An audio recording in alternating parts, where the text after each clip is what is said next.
Talkward, Cringeworthy Tales. And now, your host, weekly humorist, editor-in-chief, Marty Dundix. Hi, and welcome to Talkward. I'm Marty Dundix, editor-in-chief of Weekly Humorist Magazine, and this is Talkward, a fun little podcast where professionally funny people come to tell awkward and cringeworthy stories. I'm super excited for my guest today. He's a good friend and part of the comedy writing community here in New York City. The very talented, funny James Folta is here. Hello! Hey, James Folta. Happy Halloween. We're here on Halloween. I know. Spooky episode of Talkward. Very scary. Very scary. You had a fun steampunk top hat that we tweeted out there from my own collection of costumes that are always hanging up here in the Weekly Humorist offices. Because you didn't have a costume on, James Folta, on Halloween. I didn't. I peaked pretty early. When I was about 7, I dressed as a camera, and I was a Min Folta, and it had a working... Yeah, pretty good. That's great. And it had a working flash, too, which my mom helped me rig up. That's fantastic. It was like a little push-button flash, and it was really... I peaked very early, and since then it's just sort of been. It's always, those impressive costumes when you were younger were always like the kid who was like a really smart, nerdy engineer computer type would make like he'd be a robot, but then like stuff would work on the costume, which was really impressive. You're like, whoa, all these things actually. And then he probably spent all year making that. Yeah, for sure. To feel cool for one day, and someone was like, "That's really cool, man." He was like, "Yeah, Chad called me cool." It was definitely something that I started thinking about from the beginning of the school year. I remember like riding the school bus. I have a very distinct memory, actually, of like 3rd grade riding the school bus to the first day of school and being like, "Okay, guys, what's the Halloween plan?" So I was like very jazzed on it. But I will say, being a Min Folta was extremely unwieldy because it was like a big box, like as wide as my wingspan. The clever nerdy costumes were never easy to wear. Mm-mm. They were always like really difficult. You go trick or treating and you gotta take half of it off while you're walking in between the houses. Yeah, I remember when I was trick or treating. One of the guys who was trick-or-treating with us, we were younger at this, but we had to have been like elementary school, 6th grade, 5th grade, something like that. And the kid we were trick-or-treating with was the Empire State Building. Great. And it was a great costume, but he had to take he was completely covered. The thing was like 7 feet tall. Was his face sticking out of the front of it? He had a very small face hole, but he would take the entire thing off to walk in between the houses because it was so hot and heavy, and it was like wood. Yikes. It was impractical. God. It was very impractical. Somebody's dad was an architect. Yeah, somebody just like weighed this kid down. Yikes. My dad loved. He was very upset when I stopped wanting to go trick or treating with him because he would go with my red wagon, and he would have a mobile bar cocktail spread. And he had like a chafing dish with cocktail weenies. Wow. And a full bar, liquor and beer and wine. Wow. And he would wear a Dracula cape. How big was this wagon? It was like a typical radio flyer, little red wagon. And he would wear a Dracula cape and a tuxedo. Great. And he would just walk with this thing as we were trick-or-treating. All the other neighborhood dads would roll with us. And it was just this rolling party. That's great. And they were all just like boozing it up, having a grand old time. And we were just like, we were the side thing happening. Right. We weren't the main event. Right.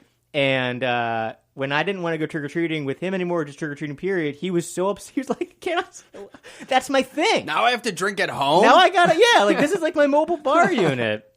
That is a really good gimmick. Yeah. It's great. Love that. Like and it was great because the way that my old neighborhood, a lot of neighborhoods aren't like this. The kids have to grow up in it, but we were lucky where it was a very enclosed neighborhood. It was called Berrywood. It was very suburban, and it was basically a round circle, and then within the circle, many different little roads that connected and little courts, but it was ultimately like this safe zone, and in the middle was the community.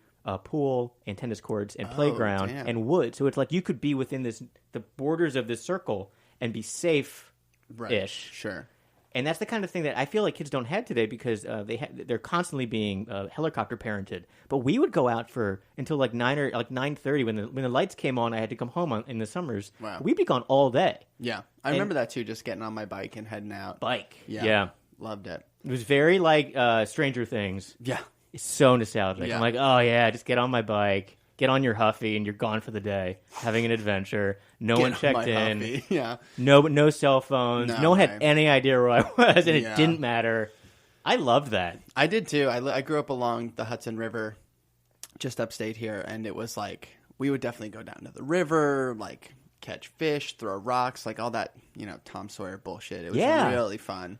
Have an adventure. Yeah, it was great. Play pirates or whatever in the woods. Yeah. Be looking for something. Make maps. Like, we would bury stuff and then mark it and then forget so about stuff. it. And then... I remember my sister buried her favorite, I think it was like her stuffed animal or something, and she buried it somewhere as like a game and then forgot about it. And it like upended our household for like a week because she could not find her beloved stuffed whatever. And it was just this thing that she'd done to herself. Buried her.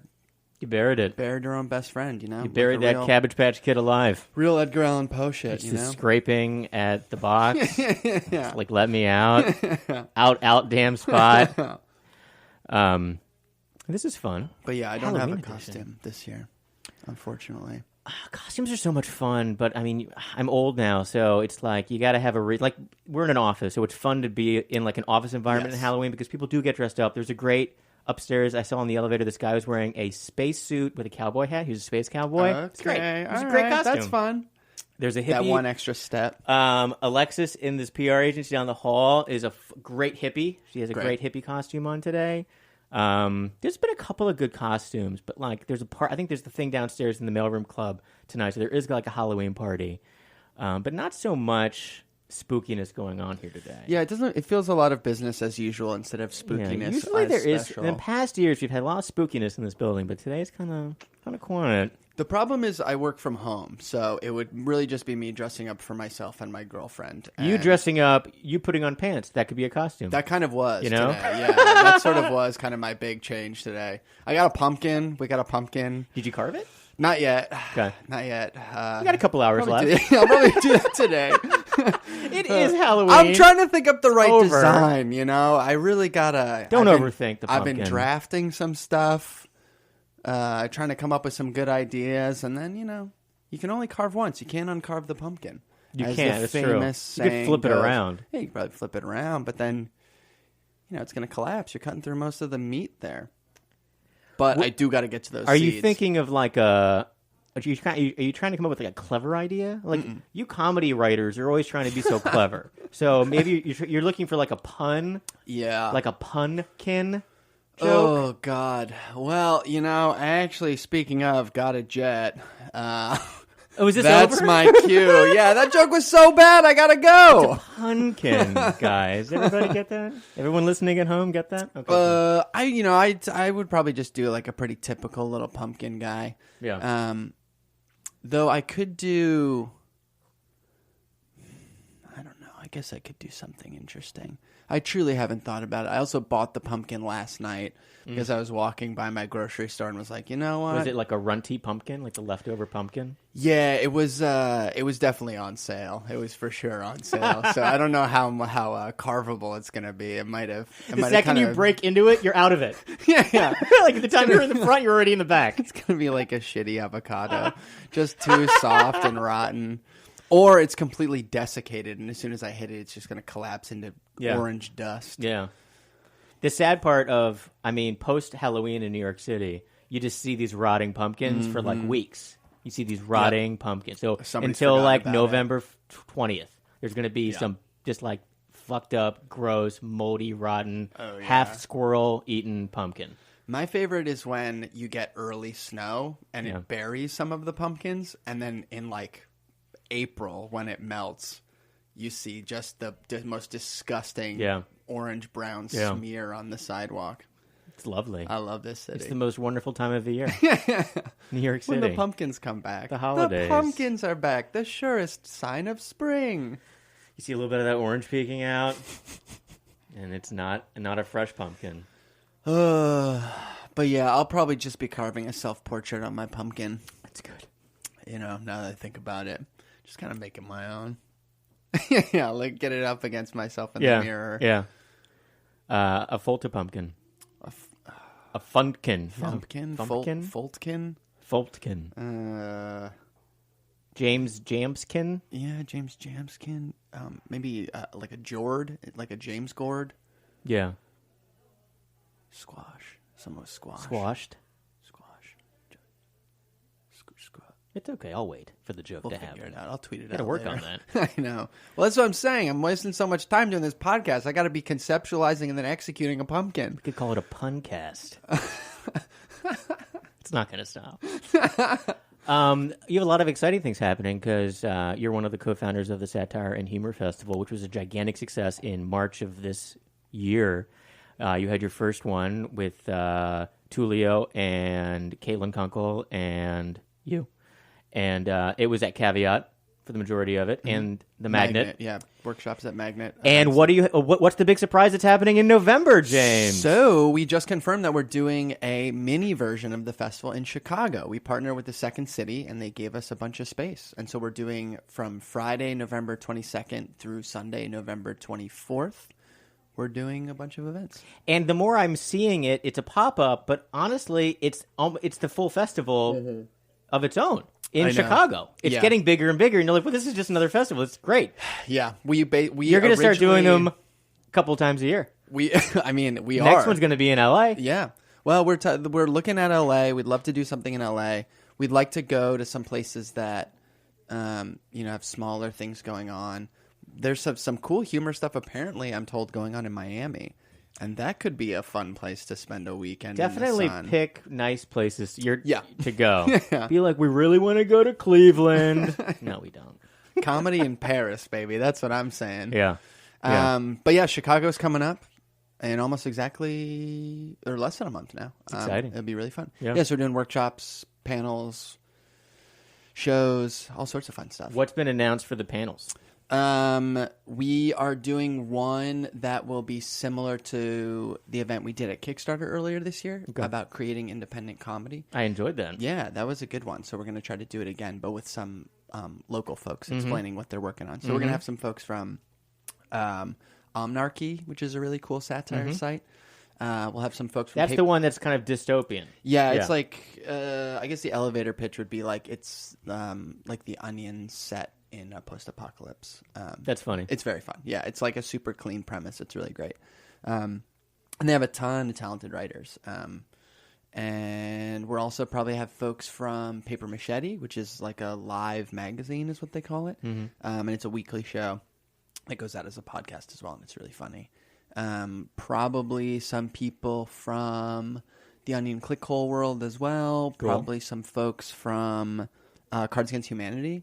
They're based out there. Yeah. And I got a lot of friends who write or have written for them. And they're obviously all very funny. Now, when you're writing for Cards Against Humanity, what are you writing? You're writing game cards? I think so, yeah. Okay. I'm actually not. It's a good question to bring up at the event. I'm not exactly the first sure question. how it works. So what exactly do you guys write? What the fuck is going on here? How are you here? Aren't you a board game? Yeah, we are. I think they do like booster packs and stuff. Yeah, they add stuff on. And they do fun, like every year they do a fun like gimmick and whatever. Yeah. Or not a gimmick. That's probably sounds belittling. No, but they do it's, a gimmicky website. Yeah, they do like a fake website or like a satire We thing. were up against them. Weekly Humorist was up against them for a Webby this year. We were up against The Daily Show, Funny or Die, College Humor, Weekly Humorist, and then Cards Against Humanity. And I was like, what are they in here for? They're a board game. Yeah. But they had done a really funny kind of one-off silly website that was like a Black Friday sale. Oh, that's joke right. website. Yeah. And that's what they were in for. And Yeah, they do those like a couple times a year. And so I think like that's probably what people work it's great on. marketing. Yeah. Gets a lot of attention. And they're such like fun, smart people. Yeah. And I got to imagine, there's only so many cards you can release in a year. Yeah. Prove me wrong. Well, I mean, people play that game so often, Yeah. it would get, like, if you keep playing Trivial Pursuit, you're going to know all the answers. Right? So you have to kind of stay fresh as an old medium. But, they could become, like, is there an app for Cards Against Humanity I'm not where sure. it's no Another longer a card, it's a great virtual question. card? There's probably something. I got to imagine. Because they you could thought do of Heads that. Up. You could play Heads Up forever, right? Yeah. Because it's digital. They can always be coming up with new things. They just add them into your app. Yeah, that's true. But Cards Against Humanity, to buy something. Yeah. Which I think, people... think people still like that kind of stuff. It's great. You gotta sell something. Yeah, totally. As long as they have a physical product, which is great in this day and age, to actually have a physical product that people buy. Yeah, and people love it. They do love that game. But yeah, so that's going to be one of the events. We're doing a version of the Evening of Humorous Readings that we do here in New York, which will be really wonderful. fun. I love those shows. You just had one with a great line. You always have a great lineup. But, I mean, McSweeney's just had theirs. It was like 3 days before yours. Yeah. That was a busy, 4 days of comedy shows because it was the McSweeney's thing, and then the Great Week for Women was the next day. It was on Sunday. And then Monday there was a break, and then there was Tuesday was you again. Yep. It was very busy. It was busy. Busy for the humor reading circuit. Yeah, these are people that don't leave the house. No. And they're forced to 3 all of a times in sudden 4 days. How many things do I have to go to? I don't even have that many shirts. Yeah. I have to do laundry. Yeah, I just wore the same thing over and over again. Everyone notices. I smelled. I just don't change my... If you keep it... If you're like a cartoon character, yeah. Which is... As you get older, you realize you don't have to change your look. You pick one look. I have 8 pairs of pants and 8 V-neck sweaters, lightweight V-neck sweaters that I wear every day. There's a different color, but it's the same clothes. It's like a very Charlie Brown or Calvin and Hobbes. It's just the same thing. It's fine. It's like a Bart Simpson. It's like picking your character in an old video game. Yeah. Where, it just has the same shirt. It's just an avatar. Between different colors. I'm just living my... Yeah. Am I light blue or light blue today? That's great. Take the choice out of it. I don't have time. I think Obama talked about that. He wore almost the exact same thing every day. Yeah. Take out the choice. Especially Steve Jobs did that. A lot of those tech guys, that's their big thing. I knew a guy who just had... The bad blood lady who made up her entire business, copied it off of Steve Jobs. Right, the bad blood lady. Whatever her name was. Something. Elizabeth Holmes, yeah. Holmes, yeah. That was some very bad blood. You are right. Did you read that book? I didn't read the book, wild. but the HBO thing was good, too. HBO thing was really good. And the podcast was really good, too. We read that for book club, and it's just how much? She made up so much. Everyone was like, yeah, it sounds great. It's insane. What? It's insane. I mean, people wanted it so bad. Yeah. They wanted it to be true so bad. Yeah. Because it seems like it could be true, and it will be true. Yes. But she didn't do it. Yes. But someone will do it. Hopefully. It did not happen, but it will happen. I think so. I can imagine a weird little printer. Yeah. That's printing out new blood for me or something. Sure. I mean, they can print organs soon. They'll be printing ears. Oh my God. Have you seen the ears that they've been growing on the back of mice? Yeah. I love that. Yeah. I want a mouse with an ear. I want a mouse with an ear, and then I want to pierce it. And put some cool, studs in there.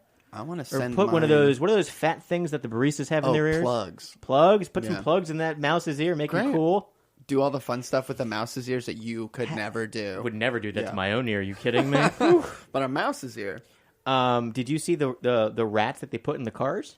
Yes. Amazing. I loved that. And they were parallel parking. What is this mouse? He's like, well, I got to get over there and get the cheese. They're just so smart. I feel like that was more shocking for people who don't live in New York and haven't seen the weird gymnastics that these guys get up to. Yeah. I've definitely seen rats. I feel like I've seen rats driving cabs. I feel like I've seen a rat move a cab so that it could get access to some really juicy trash. That's hilarious. Yeah, that was a fun little rat car, too. It was great. I was like, that's a good... Is it solar powered? Can we get some of those made? Is Man, Elon Musk on that? If I was a scientist, that's definitely the kind of stuff I'd be up to, where I'd be going in front of my thesis advisor or whatever panel and be like, I'm going to build rat cars. Rat cars. Get the rats to drive around. Yeah. And we'll figure out the science later. We'll figure out the boundaries of what their new civilization is going to be later. Yeah. Just give them they have their own little country, Ratopia. They're gonna have a king. It's gonna be fine. It's gonna be great. It feels like there should be. They're gonna overthrow us. That'll be great. Give them 10 years. How quickly that rat learned how to drive a car. Oh my God. We're done. I know. That and the cockroaches, man. Yeah. They're going to outlive us all. Definitely. They can have it, to be honest. Yeah. We've ruined it. We've ruined it. It's We've over. done nothing good, except for this podcast. Please keep listening. Absolutely keep listening. Also, this podcast is sponsored by Cartoon Collections.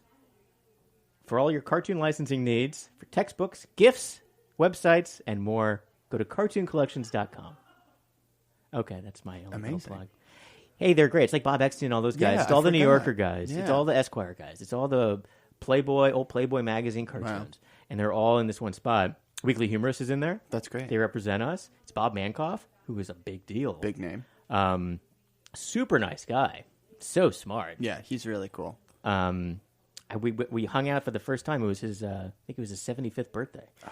And we went to a comedy show for Botnik Studios. Oh, yeah. They're doing really cool stuff. Which Speaking of robots he's a part of. It's this AI comedy writing thing. Yeah. So interesting. Really cool stuff. And we saw like a live show. Jessica Delfino's involved with it too. And Amy Barnes, who's out of Chicago, I believe.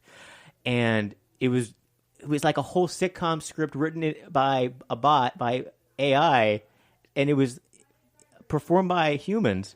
And it was like a stereotypical sitcom written by a computer. And the jokes worked, but everything was really mean. Like, it was mean. Interesting. And it makes you think, that's funny, but the robots are going to kill us, and they're mad at us. Like, they do have a personality, and it is a angry personality. How did it work? Did they just feed it a bunch of sitcom scripts, and then it used that as the source and then generated? Yep. Very interesting. It also generated a script of Game of Thrones. Great. That they acted out live. Great. The sitcom had a theme song written by the AI that was really funny. It was called Family Show. That was the name of the sitcom, Family Show. That's too perfect. It was amazing. That is like the absolute just sort of lowest common denominator of all things that are common between sitcoms. Welcome back to Family Show. Filmed before a studio audience.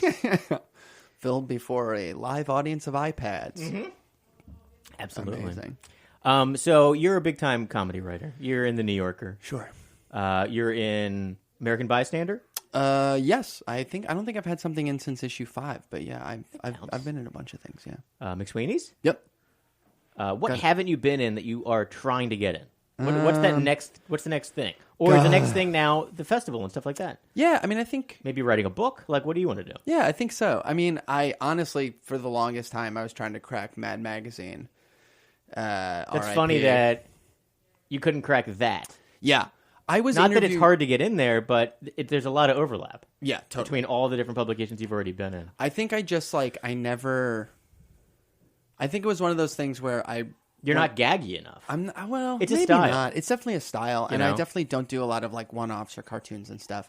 And I feel like all the pitches that I sent them either got lost in the shuffle when they were first setting up the magazine in LA, and then I didn't submit a bunch of stuff, and then I submitted a bunch of stuff, and it was right before they stopped publishing stuff. So I think I missed the You were on a weird bubble because it was when they moved from New York to LA, and then they got a whole new staff and a whole new everything. Yep. And then there was even more turnover. Yes. So you knew the earlier new people, and then there was later new people. Then there was contraction, and it was just... Anyway, so that was the one that for the longest time I was like, I would love to be in Mad. It doesn't go... It's not gone. No, but I don't think they're publishing a lot of new stuff. There's a question mark, but I think it's more of a pause than a stop for them. That's my sense. Yeah. And I think that they're still putting out a lot of good art. And I know that I subscribed over the summer to the hard copy to be delivered to my apartment, and it does keep coming. Cool. And there is new stuff in it, no matter what you hear on the news. And I know Jason Chatfield and Kit Lively, and they're all still doing stuff. They're all still trucking. That's great. All right. Well, maybe there's still hope. They're for still that doing stuff. Dream. Yeah. Peter Cooper does Spy vs. Spy. Ivan Ehlers. Mm-hmm. All these great guys. Peter Cooper does a bunch of stuff for Weekly Humorist now, which is very exciting. It's always kind of like these big deal guys. All these big deal writers come in, and you're like, it's flattering that they want to be in something that's smaller than Mad or The New Yorker. It's just new. Right. It's definitely smaller, and it's so nice to get them to do stuff. We need to get you to do more stuff. I know. Well, that's the thing is I'm not doing a ton of short humor these days. So what are you doing? Well, I've been doing a lot of narrative podcast stuff. So I've been shopping some shows around. Tell me about podcast developing. I obviously need some help. Have you been listening to this show? I mean, it's basically the way that I've been attacking it is basically the same way that one would pitch a TV or movie project. So I come up with a pitch. Okay. I bring it into producers, developers. And you have an agent that helps you with I have a manager that helps me with all this So stuff. is the manager associated with a biggie like a William Morris or a CAA type? No, he's in a small agency called the Arlook Group. Okay. And they do a lot of writers? Yeah, literary agency mostly. Okay. I think they rep some actors as well, but I think it's... the guy that I'm working with is a lit agent. So I just, I got my little PowerPoints. I take them in. I do my little dog and pony show. And then if they How like it, I long are make your it. PowerPoints? If you don't mind me asking about how long your PowerPoint is. Yeah. Hello. Have we lost people? Or oh no, Hey. the numbers are still good. We just have a huge dial for those of you at home that oscillates between they love it and they don't love Oh, it. it just dropped way down. It's in the red. Don't want the inside baseball. Negative. Oh, turn it back up. Well, the answer is about 12 slides. Yeah. Okay, that's not bad. So it's usually like, what is it? What does it sound like? What is it like? Here's some examples of it. Where's the story go? Why it's exciting. And then some stuff about like me and why I'm the one to do it and what I've done in the past. How I'm special. Totally. Hire me. Please. I'm an oracle for comedy. And then a bunch of slides of my mom just like kind of saying nice things. It's Yeah. usually video slides. So But the yeah. podcast places to pitch to are like Gimlet? Yeah, you Because got your Gimlet got bought by Spotify now. So now they're Audible. Panoply, Okay. Luminary. Luminary is a biggie, Yeah. right? So that's pay subscription to listen to. That's like the Guys We Fuck podcast is on there now, I think, Yep. exclusively. So Yep. that was a big deal to move from free podcast to Totally. Luminary podcast. Totally. And Luminary's doing a lot of like limited series kind of stuff. Yeah. Which the ideas that I'm pitching are in that realm. So yours are they story based? Yeah. So Are they acted it out? Like, are they kind of like old timey radio shows? Exactly. Yeah. Okay. So they'd like be The more... Shadow. Exactly. I love The Shadow. Who knows what lurks In the evil hearts of lurks men. in the hearts of The men. Shadow knows. Shadow. I love The Shadow too because his superpower is just that no one ever has a flashlight. Like his whole thing is he's just in the corner. He's there. He's not there, invisible. And everyone's like, "Who goes there? Don't look." And he's right. He's always nearby within earshot, but nobody ever walks over and like grabs him or anything. It's great. His superpower is he's just sneaky and he Very blends sneaky. into the drapes. He's a chameleon. Yeah. He's a baritone chameleon. But yeah, I love The Shadow.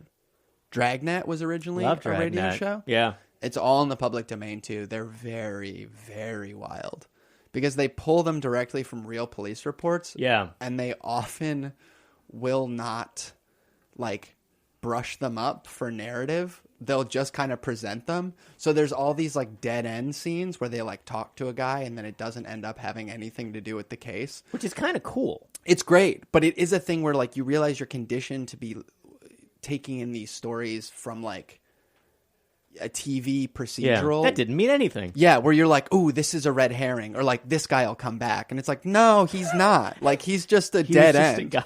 He's just a guy that they thought, and he's fully not.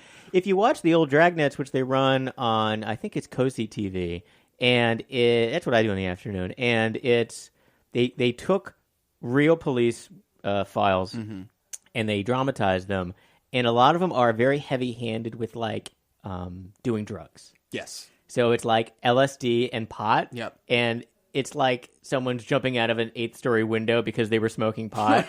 And it's really like, you shouldn't be doing drugs. Oh my God, his life is over. Look at his mother crying over his dead body because he smoked the marijuana. Yeah, they're very didactic. And then in it that like way. just ends. And Yes. that's it. It's Yeah. like, the moral of the story is don't do drugs. Yeah. Move along. There's also like there's one of my favorite radio ones is there's a guy who wants to break his brother out of prison. So he shows up to a police station with a bomb. Whoa. And like kind of walks in and like sits there with the bomb and he's like, I'm not leaving until you release my brother. And it's a thing where like, Not a great exit plan. no, not at all. It's like, how are you going to leave the situation with your brother at this point? And the whole thing is they don't like, I feel like if that happened today, they would immediately like lock it down. There'd be like snipers Yeah. everywhere. It would be like a totally militarized response. But in this, they like talk to him. They talk. And at some point, somebody like sneaks around the outside of the building to try to like get in a window like behind him and grab him. Or like grab the bomb. But it's never a thing where they're like, oh, we'll just shoot him. Right. And then the ending sequence is really fun in audio because somebody ends up with the bomb in a bucket and goes down an elevator and then like throws it into the street.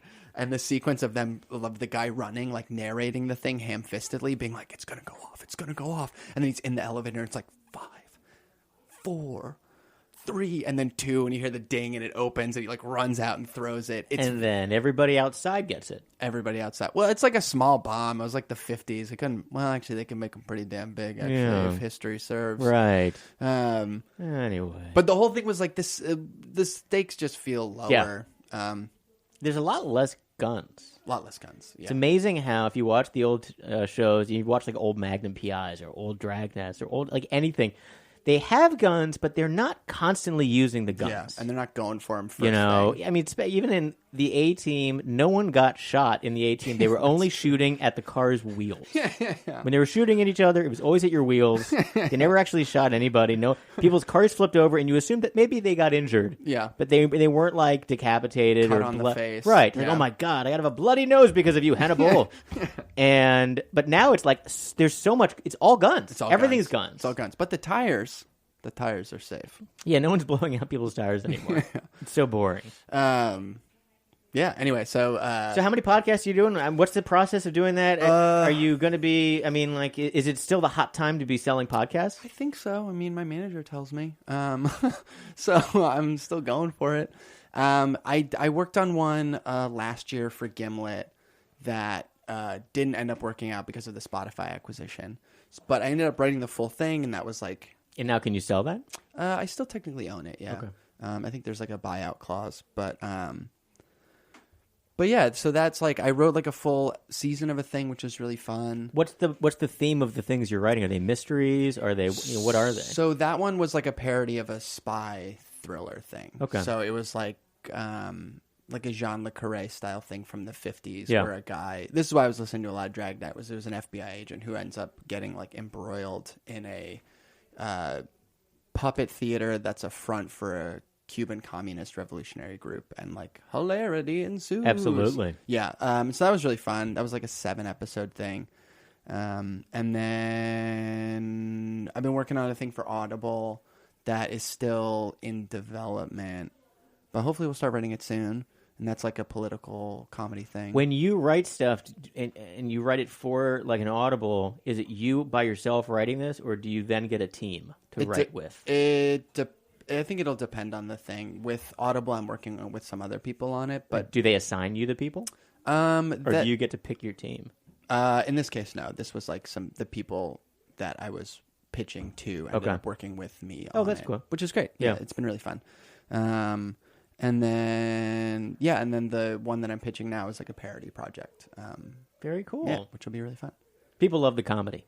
People love to laugh. They do. People love to laugh. And how long is a podcast episode when you do an episode? Would you look? You're going for an hour? No. Much less? Yeah, I think the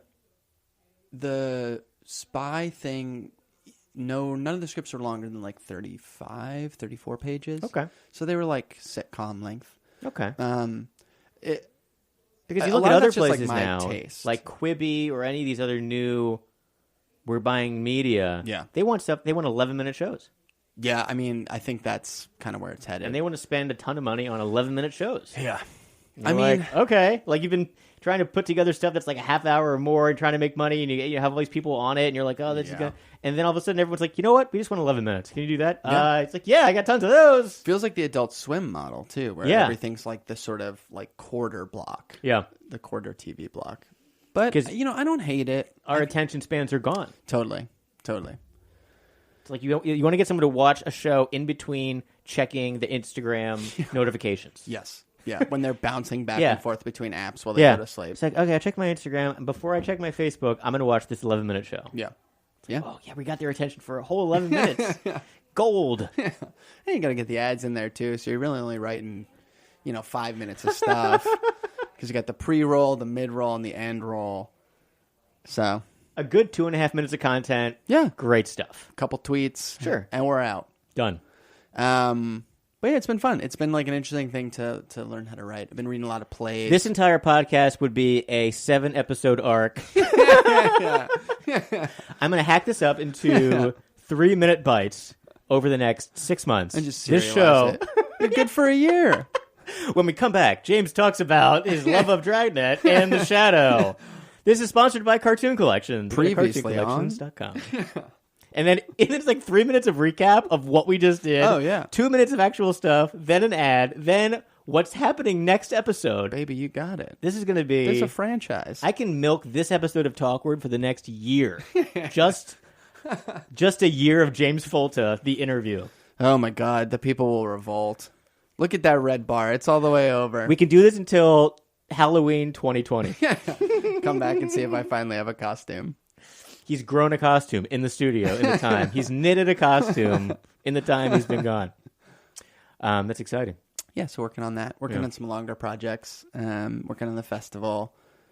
So the people need to get they need to get information about the festival. They need to get on your newsletter. Is that right? Yes. So if people go to satireandhumor.com, we got to sign up right there. And you'll get notifications pushed right to you. Right to you.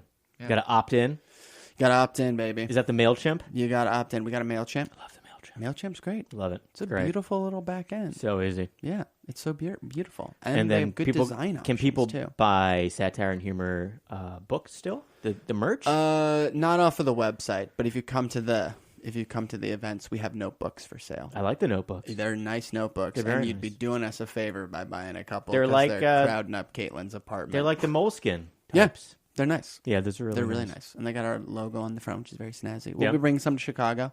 Yep. The Windy City.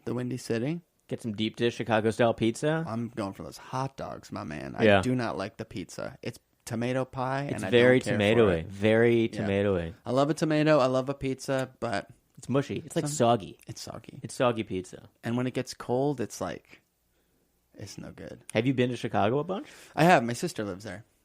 So I visited her a bunch. Delightful. It's really great. I do love it. November is going to be probably starting to get pretty cold. It's snowing there today.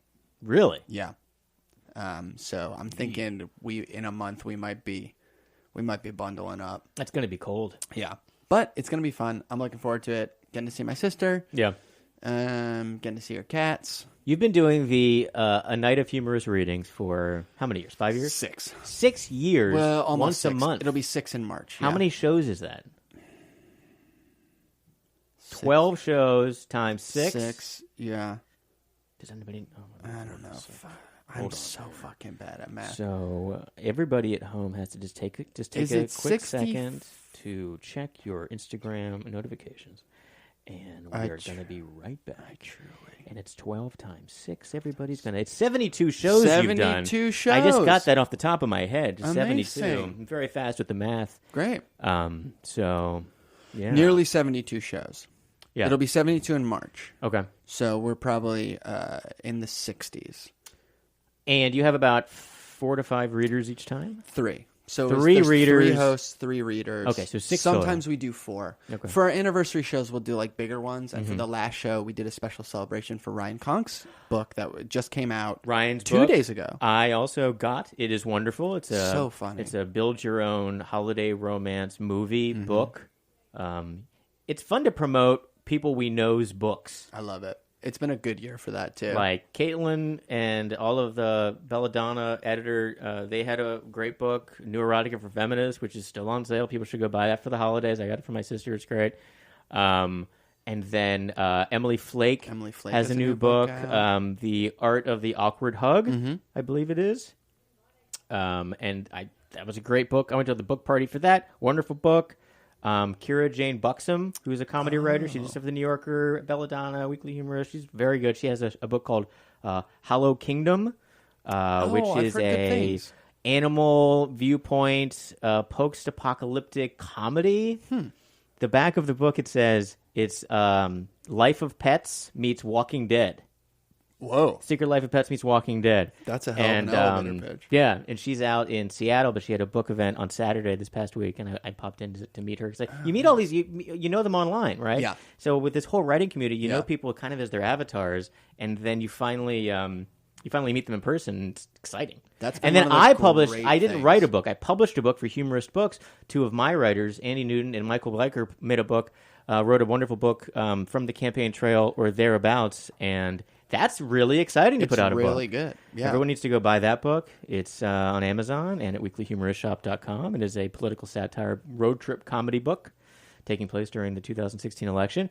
We sent you one. Yep. You're halfway through it. Like 3/4, I would say. Good enough. It's great. And I met Andy when I first met you, when you had that party years and years ago. And I remember talking to Andy and being like, what's going on? He's like, I'm trying to write this book. He was writing this novel. Yeah. And it's an exciting process. Would you want to cool. write a book?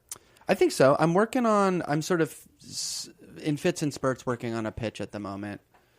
Would you write a novel, or would it be a bunch of short-form humor things? The one that I'm thinking about now would be like a short-form thing. But Like a collection?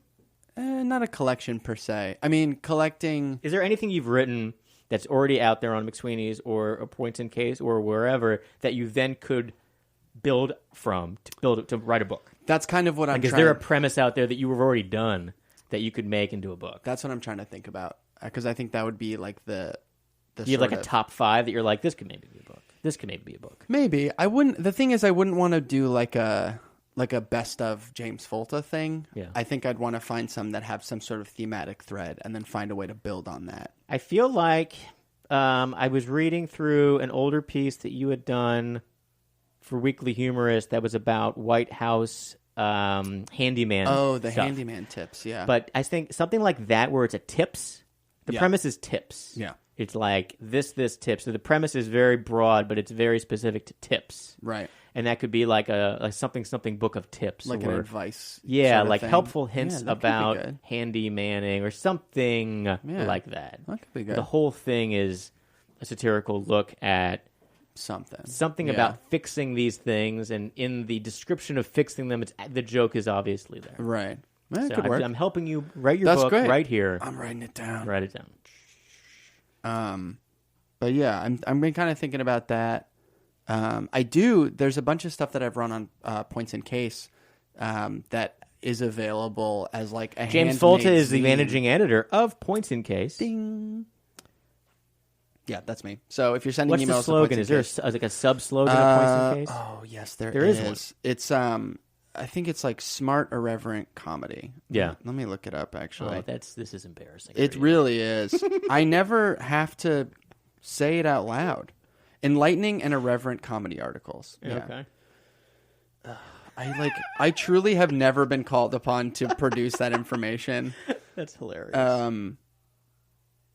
Damn. Yeah, that's I've just and been, how that's I've you've just been been doing fired that for like 2 years, right? for about 2 years now, yeah. And how's that going? You enjoy that? It's been great. Yeah, I think I don't know how you feel about it, but I love editing. I think it's helpful for my own writing process. It's definitely a different skill, but it's a really great way to meet a lot of people. Yeah. I think was one of the big motivators behind the festival too, is like a way to bring Yes.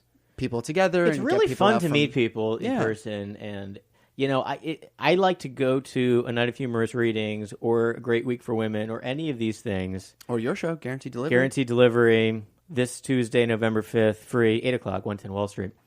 Great lineup. Kate Villa, who's part of the Great Week. Elevator, yeah. Really? Yeah, they got posters in the elevator here. Oh, you saw Yeah. her up her face, yes. Yeah. Kate's not in the elevator. There's a picture of Kate in the elevator. And it's fun to actually meet these people. And also, like Jason Chatfield from The New Yorker, he's a Mad Magazine cartoonist. He has a show I'm going to on Saturday. But these are shows that I'll go to by myself. And I don't have to worry about going by myself because I know that there'll be friendly faces Totally. there. So, Yeah. like, I went to a McSweeney's event that Mike Sachs was at Books Are Magic, and I didn't know anyone going in, but I just knew I would. I didn't really care. And I went in, and Emma Brewer and Colin Heasley were just there. They're like, "Hey, Great. Marty." I'm like, "Hey, guys." Amazing. And I just got to hang out with them for the night, which is great. So fun. And that at any of these events, you can just walk in, and you're going to see a friendly face, and you're going to have someone to hang out with. Or at least somebody that you know from Twitter. Yeah. And then it's like you can make that connection. It's Right. really fun. So I think that's what's been satisfying about editing is like I'm meeting a lot of new people. I'm being introduced to a lot of new people through their writing, through looking at their work. And it's just fun to like be a part of building something and helping to facilitate something within this like broader and I scene feel like and this comedy community is growing very quickly. Yes. Yeah. And it's a lot of it is this online humor class from Caitlin from the Second City Training Center, right? Yeah. And like Brooke Preston teaches it, and now Ryan's teaching it, Yep. and it's developing talent from all across the world, or anywhere that has an internet connection. Really, they can tap into this and learn how to do a really effective class on how to do short form humor writing. Totally. And then, but then in that process, you end up meeting the people that you're in class with, and you end up meeting all these fun people. Yeah. So, like Isabel Yates and Kiki O'Keefe and Jonathan Apellik, all these people are just like fixtures now in the New York humor writing scene. You just see it everywhere. It's great. It's great. And they're starting their own shows, and they're starting their own publications, Yeah. and like it's just it feels nice to be able to be in a space that's like incubating, bringing people together, like publishing people. I really just enjoy being like a part of it, and being able to be able to be on the ground to help people and publish people's stuff. And Court, who runs Points and Cases, like so funny and so cool. And he's an Atlanta guy, and he like found me in New York.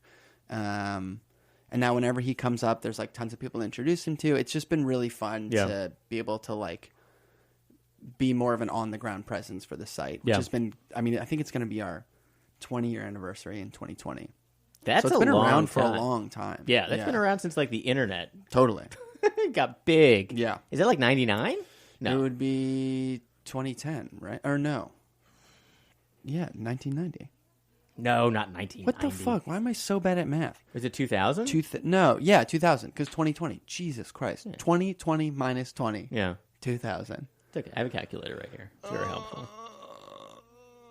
I broke my own brain. Yeah. But yeah. So it sounds like you're very busy. I'm keeping busy. What do you have for an awkward story for me? I need something uncomfortable. Something uncomfortable. What's happened to you recently that you screwed up? What's happened to me recently that I've screwed up? God, I'm trying to think.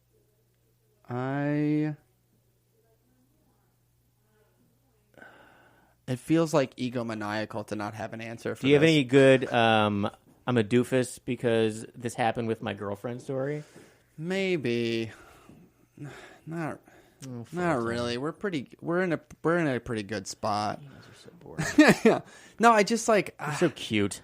It's not a cute couple. It's not cute. I mean, we are a cute couple, but it's I'm trying to think like what I've done recently that's screwy. Okay, well, actually, so I was in Texas over this past weekend. Wow, Texas. Yeah. And I went to Fort Worth, where my girlfriend Casey's from, and we're visiting her family, hanging out. It was very fun. And everyone is like big. Her and all of her friends are big like UT Austin people, so they're all. Is that Longhorns? Yeah, the Longhorns. And their thing is, hook 'em horns. Hook 'em horns, But I keep mixing it up and saying hang 'em horns. Oh. Which is a thing that some people find charming. And sort of like, I'm sort of a doofus Yankee. He's from New York. Yeah. But some people do not think is funny at all.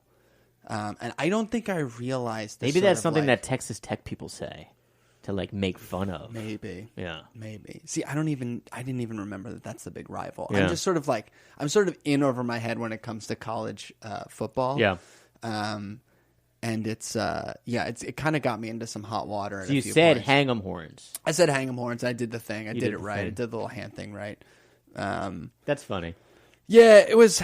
It's one of those things that like really ultimately isn't a huge deal, but when you're in front of your girlfriend's friends and family, and you're sort of like, I'm good. I'm the good one. And you can't even get simple little catchphrases for their favorite stuff right. It's okay. I'm sure behind your back, they're like, he's trying. You got some of that. 100%. He's trying. A lot of sympathy. Look at that effort he's putting in. A lot of sympathy. What effort. Met a bunch of like true proper ranchers. Had to make sure my handshake Did you get like was a on tight. Oh yeah, you need a good handshake. I fortunately do. My one saving grace with like when I interact with real men is the fact that I used to work construction, so I can like swap some like building stories. Yeah. And talk about specifics about that, and then I can go back to my like short story collection and. Like, oh, that's actually a droll idea for a New Yorker piece. What was that? You wrangle cattle for a living? I'm a fancy lad. Yeah, your hands are huge. So leathery. Yes. I had to do a lot of explaining about like the bands that the pins I was wearing were, which is always a little degrading. you have like a jacket that has pins. Yeah, I got my little rocker jacket. You have a pin jacket. Yeah, It's very nice. Some punk bands. But yeah, it was a fun trip, but there was a lot of like, okay.